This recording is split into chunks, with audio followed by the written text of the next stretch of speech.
So let me start with the first phone call. So I call Winston. Now, the first thing that I can remember that he says to me is he says to me, Marianna, TEDx is all about your unique idea. It's not about delivery at all. He said any kind of polished delivery or speaker-like sort of over-the-top delivery, he says, is going to work against you.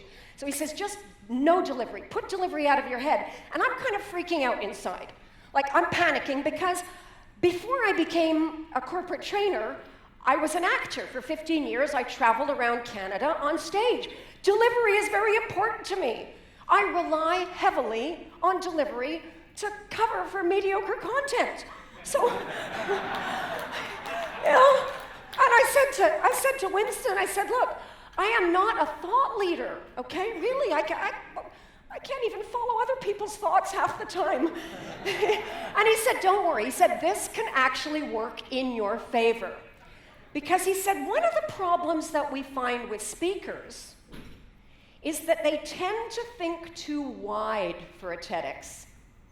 They want to present all their body of ideas. Sometimes they see it as a marketing opportunity, and they want the world to know who they are and what they do. And I think this is absolute death for a TEDx. Because a TEDx is actually one single idea. Now, this word single, I found much easier said than done, a single idea. So it can be one simple solution to a problem. Or it could be one simple strategy to accomplish one thing. Or it could be an analogy where the audience comes away and says, oh my God, I never realized that this is the same as that. Or it could be just a new way of looking at something where they say, oh my God, I've been seeing this for 25 years. I never saw it that way before. But it's a single idea. And if you think about it, like think about Simon Sinek, right? We all met him as the guy who said why before what and how. But if you think about who he was right before that TEDx, well, he was a big advertising, bigwig marketing guy. He had a whole body of knowledge and information and thoughts, and he boiled it down to that one single idea. Amy Cuddy's single idea was that how you stand is going to affect how you feel about yourself. But here's a woman who did years and years of research on body language. She had many different conclusions from her research. She selected one single one.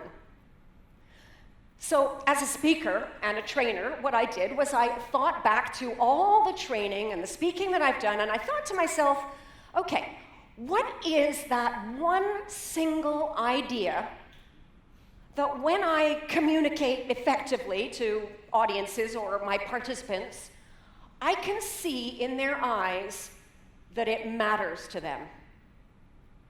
And I thought to myself, yeah, okay. You see, I work with non-native speakers, and I know that every time I tell them that the English language is just a tool, and you can play with it and use it any way you want to get the results you want, I always get this sort of look like this. Now, some people hate this idea. Some people say to me, what are you talking about, a tool? I spent 20 years studying English grammar. Don't tell me it's just a tool. But most people say, wow, if I see it like that, I could completely speak with total confidence. So for you in your work, what would be that one single idea that you know always seems to matter to your audiences?